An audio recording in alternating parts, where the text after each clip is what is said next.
এখন দুপুরবেলা খাওয়া দাওয়া করবো, খাওয়া দাওয়া করে যাব। আর ডমিনোর চালানোরও খুব একটা ভালো অভ্যাস আমার নেই আর কি। যেতে যেতে হয়তো রাত 9টা বেজে যাবে। চলো দেখা যাক। বীরভূম বর্ধমানের রাস্তাঘাট বিকেলবেলায় খুব সুন্দর লাগে, দারুণ রাস্তা। হাইওয়েতে ভাগাতে খুব সুন্দর লাগছে, কিন্তু ভাবলাম আর একটুখানি চালাই, তারপরে যখন কলকাতা যখন আসবে আশেপাশে। বাইকের শর্ট ভিডিও বানানোর সাথে সাথে অনেকেই বলতো, দাদা তুমি লং ভিডিও বানাও। সারাদিন কর্মসূত্রে আবদ্ধ থাকার জন্য লং ভিডিও আর লং রাইড করা হয় না। সবাইকে হাই, আমি রাজ, আর আমার এই চ্যানেলে তোমাদের সবাইকে বিগ ওয়েলকাম। বেসিক্যালি আমি শর্ট ভিডিও বানাই, কিন্তু আজকে তোমাদের জন্য একটা লং ভিডিও পেশ করছি।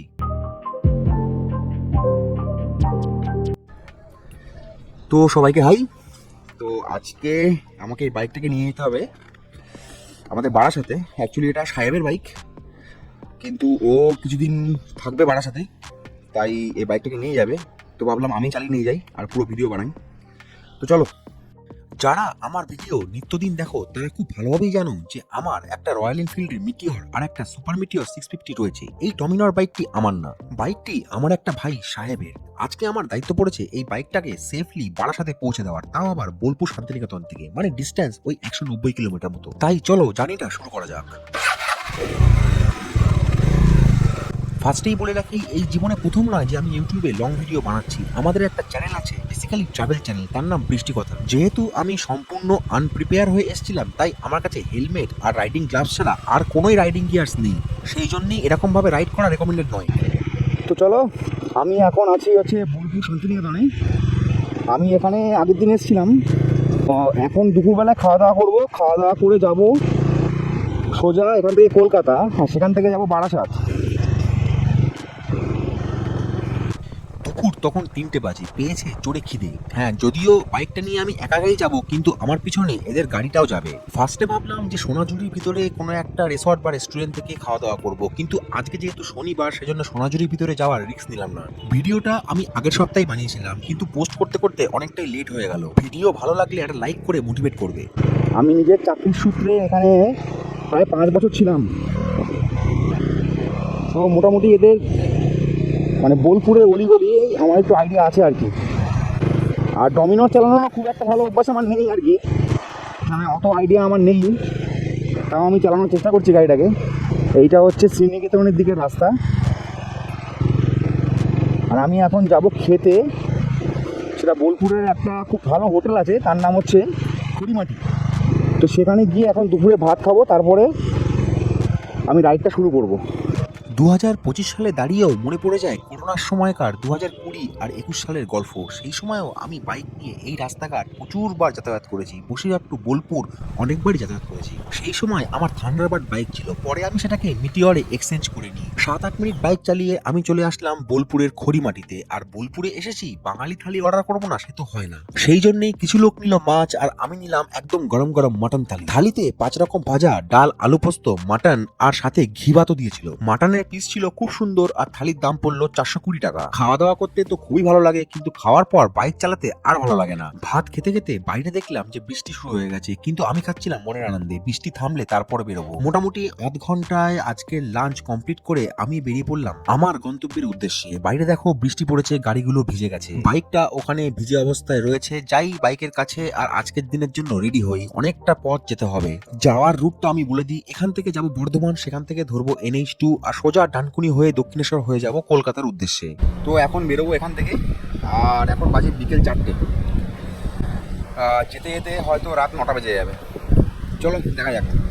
রাস্তায় যেতে যেতে 3-4 জায়গায় তো ব্রেক নেবই, সেজন্য আমি 5 ঘন্টা ধরেই এগোলাম যে 5 ঘন্টায় আমাকে কমপ্লিট করতে হবে টোটাল 200 কিলোমিটার। যদিও আমার বাড়ি যাওয়ার কোনো তাড়া নেই, 5-এর জায়গায় 6 ঘন্টা হলেও কোনো অসুবিধা নেই। সো এখান থেকে আমার অ্যাকচুয়াল রাইডটা শুরু হলো। শুধু এক জায়গায় দাঁড়াবো, কারণ পেট্রোল নেই, বাইকে পেট্রোল ভরতে হবে, তাই পেট্রোল পাম্পে দাঁড়াতে হবে। সব বাইক লাভারদের আমি আরো একটা কথা বলে রাখি, কোনোদিন এত ঘন্টায় এত কিলোমিটার কমপ্লিট করতে হবে এইভাবে কোনোদিন বাইক চালাবে না। সময় যতই লাগুক, বাইক রাইডিং হবে সেফ এন্ড সিকিউর। সেটার জন্য সময় যদি বেশি লাগে তো লাগুক, তাতে কোনো আপত্তি আপত্তি নেই। রিসেন্ট পুজোর পরে আমার একটা মন্দারমণি রাইড রয়েছে, অবশ্যই গ্রুপে। যদি এই ভিডিওটায় ভালো রেসপন্স পাই তাহলে সেই রাইডটাও এই চ্যানেলে আপলোড করবো। বোলপুর থেকে বেরিয়ে শুরু হয়ে গেল অফরোডিং। না এটা অফরোড নয়, অ্যাকচুয়ালি রাস্তার অবস্থা খুবই খারাপ। হ্যাঁ, আর তার উপরে জাস্ট কিছুক্ষণ আগে বৃষ্টি হয়েছে, তো রাস্তার অবস্থা আরো খারাপ হয়ে গেছে। সম্পূর্ণ রুটটাই আমি চিনি, তাই আমি কোনো জিপিএস বা ফোন বাইকে মাউন্ট করিনি। গাড়িতে 3-4 জন পিছনে আসছে, আমাকে সবার ফার্স্টে গিয়ে পেট্রোল পাম্পে রিফিউল করতে হবে। যে যাই বলুক বস, বিকেল বেলায় বীরভূম বর্ধমানের রাস্তা দিয়ে বাইক চালানোর অভিজ্ঞতা আলাদা। আর এখান থেকে বর্ধমানের ডিস্টেন্স ঠিক 52 কিলোমিটার মতো, যেতে ওরকম 1.5 ঘন্টা সময় লাগে, যদি না তালিতে রেল গেটের জন্য জাম হয়। বোলপুর থেকে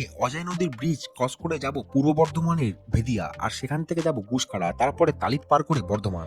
আর এই সম্পূর্ণ রাস্তাটা কিন্তু সিঙ্গেল ওয়ে রাস্তা, তো এখানে একটু সাবধানে বাইক চালাতে হয়। ফাঁকা রাস্তা পেয়ে আনকন্ট্রোলেবল পিকআপ ধরলে কখন রাস্তায় গরু ছাগল বিড়াল চলে আসবে আপনি ধরতে পারবেন না। আমি এখন চলে আসলাম বোলপুরের শিবতলা মোড়ের কাছে। এদিক থেকে ডান দিকে যায় ইলাম বাজার, বা দিকে যায় বোলপুর শহর, আর আমি সোজা যাব বর্ধমানের দিকে। যারা কলকাতা থেকে বোলপুর বেড়াতে আসে তারা ম্যাক্সিমামটাই এই রাস্তাটাই প্রেফার করে, কিন্তু বোলপুরে আসার জন্য আরো দুটো রুট রয়েছে। যেহেতু আমি যখনই বোলপুরে আসি ম্যাক্সিমাম টাইমই আমি দারোমদার ভিতরে থাকি, তাই আমি পানাগড় দিয়ে আসাটাই প্রেফার করি। একদম পানাগড় অব্দি 6 লেনের রাস্তা পাওয়া যায়, তারপরে মোরগ্রাম হাইওয়ে ধরে সোজা চলে আসি ইলাম বাজার, আর সেখান থেকে চলে আসি দারোমদায়। সামনে যে ব্রিজটা দেখছো সেটা হচ্ছে অজয় নদীর উপরে ব্রিজ। এটা বোলপুর আর পূর্ব বর্ধমানকে আলাদা করে।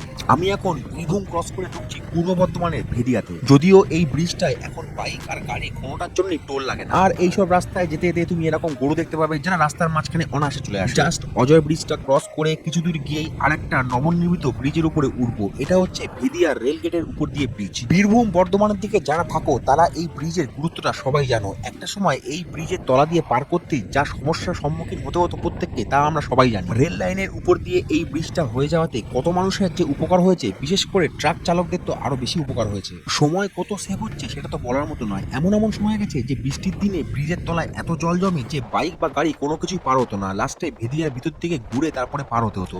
যাক, এই সমস্যা তো এখন মিটে গেছে। এরপরে নেক্সট সমস্যা মেটাতে হবে, সেটা হচ্ছে তালিতে ব্রিজটা করতে হবে। তালিতে রেল গেটের উপরে যে ব্রিজটা রয়েছে সেটা না হওয়ার জন্য এখনো অনেক মানুষ তালিতে জামে পড়ে যায়, যেটায় বাইক রাইডারদের কিন্তু এত অসুবিধা হয় না, কিন্তু যারা গাড়ি নিয়ে বোলপুর বা শান্তিনিকেতন বেড়াতে আসেন তারা অনেকটাই সমস্যার মধ্যে পড়েন। যদিও সেই কাজ অনেকদিন আগে থেকেই চলছে, একটু আগে গিয়ে আমি তোমাদের দেখাবো। যাই হোক, আমি এখন ক্রস করছি গুসখাড়া, আর মাঝখানে আমি একটা পেট্রোল পাম্প থেকে অলরেডি রিফিউল করিয়ে নিয়েছি। সামনে গিয়ে একটা জায়গায় ব্রেক নেবো আর আমি আমার রাইডিং গ্লাভসগুলোকে পরবো। সাহেবের ডমিনারটা প্রথম চালাতে আমার একটু অসুবিধাই হচ্ছিল, কিন্তু 45 মিনিট চালিয়ে মোটামুটি গাড়িটা আমার হাতের নাগালে চলে এসেছে। সামনে ওর 4 হুইলার দাঁড়িয়ে আছে, সেখানে একটু দাঁড়িয়ে ব্রেক নেবো। আমি গুসখাড়া পেরোলাম, আর এখানে দাঁড়িয়ে আমি আমার গ্লাভসটা পরে নিলাম, কারণ এরপরে বর্ধমান আসবে আর তারপর থেকে হাইওয়ে শুরু হয়ে যাবে। হ্যাঁ, আমার রাইডিং গিয়ার্স নেই, আমি এখনও রাইডিং গিয়ার্স পরিনি। তার কারণটা হচ্ছে যে আমি জানতাম না যে আমি বাইক নিয়ে আসবো, শুধু ভিডিও বানানোর চক্করে বাইকটাকে আমি চালাচ্ছি। মাঝখানে একটু ব্রেক নিলাম। তো চলো, ফার্স্ট টাইমে মাইক্রোফোনটা একটু কানেক্ট হচ্ছিল না, তো আমি মাইক্রোফোনটাকে কানেক্ট করলাম ঠিকঠাক করে, পুরোপুরি ওয়্যারলেসলি। আমার কাছে কোনো মাইকওয়ালা মাইক্রোফোন নেই, মানে ওয়্যারওয়ালা, আর সেরকম সেটআপও নেই। এর হেলমেটটাও আমার না। বীরভূম বর্ধমানের রাস্তাঘাট বিকেলবেলায় খুব সুন্দর লাগে, দারুণ রাস্তা, তাই না? প্রচুর হাওয়াও আছে। আমার গাড়ি 60-এ চলছে, বাট মানে বাইকটায় কিন্তু উইন্ড ব্লাস্ট লাগছে, বেশ ভালো উইন্ড ব্লাস্ট লাগছে। যদিও এই ভাইজারটা রয়েছে, কিন্তু আমার মনে হয় না এটা কোনো কাজে। যাই হোক, বাট স্টিল এটা টুরিং মোটরসাইকেল, তো সেরকমভাবেই সেট আপ করা। আমি কালকে এসেছিলাম বোলপুর, কালকে রাত্রে একটা ইনভিটেশন ছিল এখানে শান্তিনিকেতনে, সেটাকে অ্যাটেন্ড করলাম। অ্যাটেন্ড করে আজকে দুপুরে কিছু কাজ মিটিয়ে তারপরে বেরোলাম। বেরোতে বিকেল হয়ে গেছে, বাড়ি কখন পৌঁছাবো নিজেও জানি না। তো চলো দেখা যাক।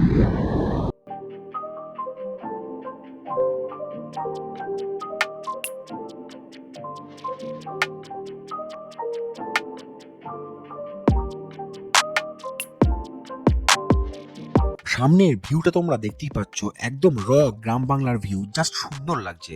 যদিও আমি শহরের ছেলে নই, আমার বাড়িও একটা ছোট মকশালে, তাই আমি এরকম ভিউ আগে অনেক দেখেছি। আমাদের বসিরহাট টাকিতে এরকম রাস্তা অনেক রয়েছে। তো আমরা চলে আসলাম তালিত রেলগেটে, আর এটা হচ্ছে এখানকার সব থেকে ভয়ানক রেলগেট, মানে সব থেকে বেশি জাম হয় এই রেলগেট। ব্রিজ তৈরি হচ্ছে, কিন্তু অনেক দিন ধরেই হচ্ছে, এখনো তো হয়নি। যাই হোক, পিছনে সাহেব গাড়িতে আছে, আর জানি না ওদের গাড়ি কখন পৌঁছাবে। যা বলেছিলাম তাই, লম্বা লাইনকে ক্রস করে আমি আগের দিকে এগোতে লাগলাম। সামনে জানি না কটা ট্রেনে ক্রসিং হবে, চলো দেখা যাক।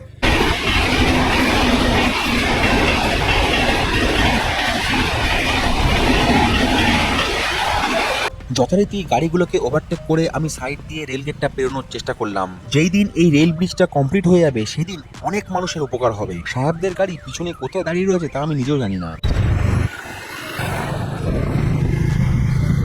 তো ফাইনালি পৌঁছে গেলাম বর্ধমানে। মাইক্রোফোনটা নেই তো আওয়াজ হয়তো খুব কাজে আসবে, তার কিছু করার নেই। মাইক্রোফোনটা এখানে হাতে অসুবিধা হচ্ছিল, সেজন্য খুলে রাখতে হবে।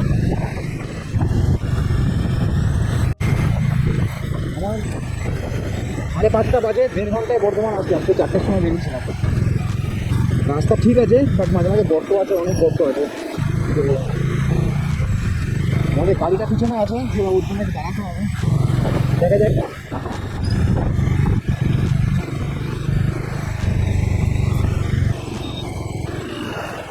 বর্ধমান থেকে হাইওয়ে ধরার আগে দাঁড়িয়ে গেলাম, নিলাম একটা সুট্টা ব্রেক। যাই হোক, এটাও কিন্তু রেকমেন্ডেড নয়। প্রায় 1-1.5 বছর পর আমি একটানা একটা 200 কিলোমিটার রাইড করছি, তাই রাস্তার মাঝখানে আমাকে সুট্টা ব্রেক তো নিতেই হবে। ফার্স্টে ঠিক করেছিলাম যে আমি বর্ধমান পর্যন্ত চালাবো, চলো দেখা যাক কি হয়। এদিকে বর্ধমান রেল স্টেশন, এদিকে দুর্গাপুর, আর আমি এখান থেকে হাইওয়ে ধরবো। মাইক লাগানো নেই বস, তো একটু সমস্যা হবে জানি।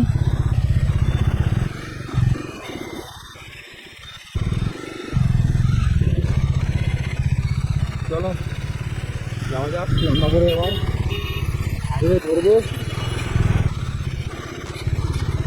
আসলে মাইকটা ওয়্যারলেস, সেই জন্য মাঝে মাঝে পানি হচ্ছে কিনা বুঝতে পারছি না। আমার তো সেট আপ নেই proper moto blogging set up. যেহেতু আমি শর্টস বানাই, তো আমি শর্টসের মতো সেট আপ রাখি আর কি। এখান থেকে আমি ঘুরবো হাইওয়ে, মানে দিল্লি রোড, যেটা যেটা কলকাতা থেকে দিল্লি কানেক্ট করছে। যারা প্রফেশনাল মোটো ব্লগিং করে তাদের মতো আমার কাছে সেটআপ না থাকলেও আমি নিজের মতো করে ভিডিওটা বানানোর চেষ্টা করছি। যাই হোক, আমি ধরে পড়লাম NH2, এখান থেকে সোজা কলকাতা। 6 লেন হাইওয়ে পেয়ে বাইকটাকে জাস্ট ভাগাতে ইচ্ছা করছিল, কিন্তু যেহেতু লোকের বাইক তাই রিস্ক নিইনি। আমি আমার জীবনে ফার্স্ট কোনো মোটো ব্লগিং করছি, তাই যদি ভুল ত্রুটি হয়ে থাকে ক্ষমা করে দেবেন। নেক্সট টাইম প্রপার মোটো ব্লগিং সেটআপ উইথ রাইডিং গিয়ার্সের সাথে আরো ভালো ভিডিও উপহার দেওয়ার চেষ্টা করব।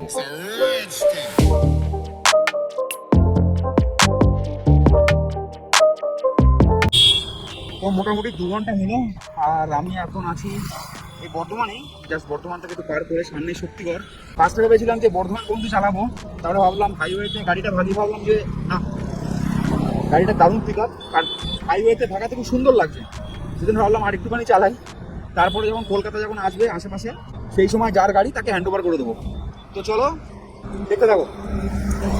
কিছু করার নেই বস, একটু স্বার্থপরতার মধ্যেই কাজ করলাম। হাইওয়েতে বাইকটা চালিয়ে খুব সুন্দর লাগছিল, তাই বাইকটা তাকে দিলাম না, আমি নিজে চালিয়ে কলকাতা নিয়ে যাবো সেটা ডিসাইড করলাম। ভিডিও শুরুতে ফার্স্টে আমি বলেছিলাম যে আমি বোলপুরে 5 বছর ছিলাম, তাই এই রাস্তাগুলোর সাথে আমি খুবই ফ্যামিলিয়ার। দিল্লি রোড ধরে আমি প্রচুরবার আগে যাতায়াত করেছি, সেই নিজের বাইকে হোক, গাড়িতে হোক বা বাসে হোক। 200 কিলোমিটার রাইডটাকে একটা লং বলো বা শর্ট রাইড, আমি এই রাইড আগে অনেক করেছি। ভিডিও হয়তো এই প্রথমবার বানাচ্ছি, কিন্তু আমি আমার লাইফে অনেকবার এরকম রাইড করেছি। যে সময় মোটো ব্লগিং বানানোর এত হিড়িক ছিল না, আমি সেই সময় বাইক নিয়ে কৃষ্ণনগর থেকে দার্জিলিং অব্দিও গিয়েছি। দীঘা, মন্দারমণি, পুরুলিয়া তো জাস্ট কিছুই না। লে লাদাখের খারদুংলা পাস, ওয়ারিলা পাস, ছাংলা পাস, এই সমস্ত পাস আমার বাইক নিয়ে ক্রস করার অভিজ্ঞতা রয়েছে। সেইগুলো আজকের দিনে দাঁড়িয়ে আফসোস হয় যে সেই সময় কেন ভিডিও বানাইনি। সামনের রাস্তা নিট অ্যান্ড ক্লিন ফাঁকা পেয়ে এবার ডমিনরটাকে একটু ভাগিয়ে দেখলাম যে স্পিড কত কিলোমিটার ওঠে। যদিও আমি বেশি রিস্ক নিইনি, 138-39 অব্দি আমি হাইস্ট তুলেছি, সেটাও আমার কাছে অনেক। আমি এখন আর এত জোরে বাইক চালাই না, যখন কন্টিনেন্টাল জিটি চালাতাম তখন আমি 160-75 এতে আমি বাইক চালিয়েছি।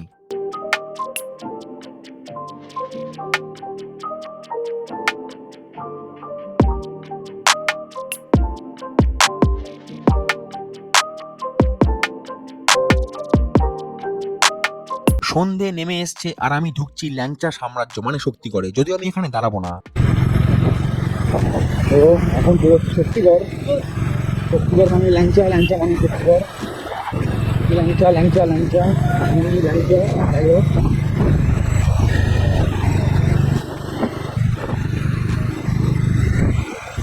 মা ভাবলেন ল্যাংচা, আদি ল্যাংচা, তোমার ল্যাংচা, ল্যাংচা, যাই হোক।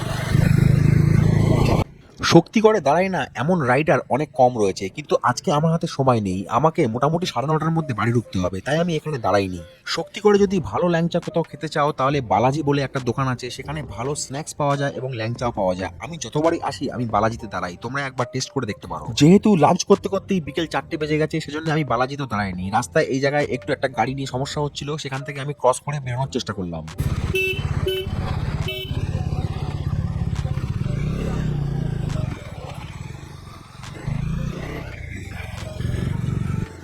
দূরে দেখা যাচ্ছে আমাদের এই জার্নির প্রথম টোল প্লাজা, মানে আমি চলে এসেছি প্রায় পালশিতের কাছে। যেহেতু গাড়িটা আমাদের অনেকটাই পিছনে রয়ে গেছে, আমি অনেকটাই আগে চলে এসেছি, তাই এখানে একটু দাঁড়াবো। সম্পূর্ণ রাস্তায় আমি দুটো টোলই ক্রস করব, একটা হচ্ছে পালশিট আর একটা হচ্ছে ডানকুনি। যদিও দক্ষিণেশ্বরে একটা টোল রয়েছে, কিন্তু সেখানে যেহেতু বাইক উঠতে দেয় না, তাই আমাকে দক্ষিণেশ্বরের নিচে দিয়ে যেতে হবে। বাইকের তো কোনো টোল প্লাজাতেই টোল লাগে না, যদিও আমার মনে হয় এই সময় কিন্তু এখন আর দেরি নেই, যেখানে বাইকেরও এবার টোল দিতে হবে। এই 190 কিলোমিটার জার্নিতে আমি টোটাল 4টে জেলা কমপ্লিট করব। বীরভূম পার করে পূর্ব বর্ধমান, তারপরে হুগলি, তারপরে যাবো হচ্ছে উত্তর চব্বিশ পরগনা। যদিও আজকের আমার ডেস্টিনেশন বারাসাত, কিন্তু একেবারে প্রপার বারাসাত নয়, সেখান থেকেও আমাকে যেতে হবে প্রায় 20 কিলোমিটার। তবে সোলো রাইডে কিন্তু একটা মজা আছে, একা একা বাইক চালানোর অনুভূতিটাই আলাদা, সেটা আবার যদি রাতের বেলায় হয়। যদিও রাতের বেলায় বাইক চালানো খুবই রিস্কি। আর আমি ক্রস করে গেলাম পালশিট টোল প্লাজা, আর এখানে একটু দাঁড়াবো ওদের জন্য। বাইক ক্রস করার জন্য সাইডে এরকম ব্যারিকেড করা রাস্তা রয়েছে, সেই সব রাস্তা পেরিয়ে আমি একদম ইউটার্ন নিয়ে নিলাম, এখানে দাঁড়াবো। রাতে ইনভিটেশন অ্যাটেন্ড করে সকালবেলায় কাজ মিটিয়ে দুপুরে ভরপেটটা খেয়ে দিয়ে একটু বাইক চালাতে ক্লান্ত তো লাগছেই, স্বাভাবিক ব্যাপার। সন্দীপ দা গাড়িটা চালাচ্ছিল, তাই এখানে ভাবলাম একটু দাঁড়িয়ে সন্দীপ দার জন্য ওয়েট করি, আর আমি নিজেও একটু ফ্রেশ হয়ে যাই। রাইডিং গিয়ার্স না থাকার জন্য রাস্তার পুরো ধুলোটা আমি আমার গায়ে খেয়েছি, যদিও আমি এই কিছুদিন পরে একটা জ্যাকেট কিনবো ভাবছি। পালসিটে একটা ব্রেক নেওয়া যাক, দেখি ওদের গাড়িটা কখন আসে। চলো, এখন বাজে 6:10। সেই বিকেল 4টের সময় বোলপুর থেকে বেরিয়ে পালশিট আসতে প্রায় 2 ঘন্টা 10 মিনিট লেগে গেল, কিন্তু রাস্তা শুরু হচ্ছে এরপর। দারুণ আর সুন্দর রাস্তা। পালশিট ক্রস করার পর আমি একটা না 70 থেকে 80-র মধ্যে ক্রুজ করার চেষ্টা করছিলাম। যেহেতু সামনে কোনো ফগ লাইট লাগানো নেই, তাই সামনে ভিজিবিলিটিতে একটু প্রবলেম হচ্ছিল, যদিও আমি সাহেবকে রেকমেন্ড করেছি একটা ফগ লাইট লাগিয়ে নিতে। যদিও ডমিনরের সামনের এলইডি লাইটে ভালোই জোর আছে, অ্যাটলিস্ট আমার মিটিওর আর সুপার মিটিওরের চেয়ে তো বেশি আছে। পালশিট ক্রস করার পর গুড়াপ সিঙ্গুর ক্রস করে আমাকে যেতে হবে ডানকুনির দিকে। মাঝে মাঝে আমি বাইকের এমন পিক আপ নিচ্ছিলাম যে আমার মনে হচ্ছিল যে সামনের ইনস্টা 360টা খুলে আমার হাতে চলে না আসে। হেলমেটের ক্যামেরাটাও চেক করছিলাম যে আছে কিনা। শর্টস ভিডিও বানানোর জন্য আমি বেসিক্যালি যে ক্যামেরাটা ইউজ করি সেটা কিন্তু এটা না, এটা আমাদের মেন চ্যানেলের জন্য যে ক্যামেরাটা ইউজ করি সেটা, মানে DJI অ্যাকশন প্রো 4 বা DJI অ্যাকশন 4 বা এরকম কিছু একটা নাম হবে। সাহেবও যেহেতু নতুন একটা চ্যানেল খুলেছে, তাই ওর হেলমেটে মোটো ব্লগিং সেটআপ ছিল আর কি। শর্টস ভিডিওগুলোতে কেউ আমাকে একজন জিজ্ঞেস করেছিল যে দাদা তোমার এই হেলমেটটা কিসের হেলমেট? এটা হেডফক্সের N2 হেলমেট, এটা ব্লুটুথ কানেকশন হয়। সামনের রাস্তা দেখো, খুব সুন্দর লাগছে কিন্তু এই দৃশ্যগুলো। এখন রাস্তা অনেক ভালো হয়ে গেছে। আমি এই রাস্তা দিয়ে এমন সময়ও গেছি যেখানে রাস্তা খুব খারাপ ছিল আর খুব ন্যারো ছিল। হ্যাঁ, তবে সব রাস্তায় যে লাইট রয়েছে এমন নয়, কিছু কিছু জায়গা এমন ছিল যেখানে কোনো লাইটের কোনো নামগন্ধ ছিল না। সেই সব জায়গায় কিন্তু আমার একটু ভিজিবিলিটিতে প্রবলেম হচ্ছিল। তখন মনে হচ্ছিল যে লাইটের জোর অতটাও নয়, ফগ লাইট দরকার আছে। ফগ লাইট নিয়ে আমি একটা কথা বলে রাখি, অনেক অনেক স্টেট রয়েছে যারা কিন্তু ফগ লাইট বাইকে লাগানো থাকলে ফাইন করে, তো যারা বাইক রাইড করো সেটা একটু দেখে করো। বিশেষ করে আমি দুটো এমন স্টেট জানি, একটা হচ্ছে হিমাচল প্রদেশ আর একটা হচ্ছে সিকিম, যেখানে কিন্তু ফগ লাইট ব্যান। ফাইন তো তোমার হবে, এছাড়াও ফগ লাইট খুলে ফেলে দেবে বাইক থেকে। বীরভূমের পর বর্ধমান জেলা পেরিয়ে আমি ঢুকলাম হুগলিতে। সিঙ্গুর পার করে ওই সামনে দেখা যাচ্ছে ডানকুনি টোল প্লাজা। যারা এই রাস্তা দিয়ে নিত্যদিন যাও বা যারা বাইক রাইড করো বা গাড়িতে যাও, তারা জানো যে আজ থেকে 2-3 বছর আগে এই জায়গাটা কিরকম জ্যাম হতো। আর আজকে national highway authority of India এত সুন্দর ডেভেলপমেন্ট করেছে যে এখানে কোনো জ্যামের কোনো অস্তিত্বই নেই। বাইক স্টার্ট দেওয়ার পর মোটামুটি আমি 150 কিলোমিটার কমপ্লিট করলাম, আর এখনো প্রায় 50 কিলোমিটার যেতে হবে। ডানকুনিতে দাঁড়াবো, কারণ পিছনের গাড়িটা কোথায় আছে এখনো জানি না। যেহেতু আমি মিটিওর আর সুপার মিটিওর এই দুই ধরনের বাইক চালাই, মানে একটু ক্রুজার টাইপের বাইক, তাই 150 কিলোমিটার পর এবার একটু হাতে পেন শুরু হয়েছে।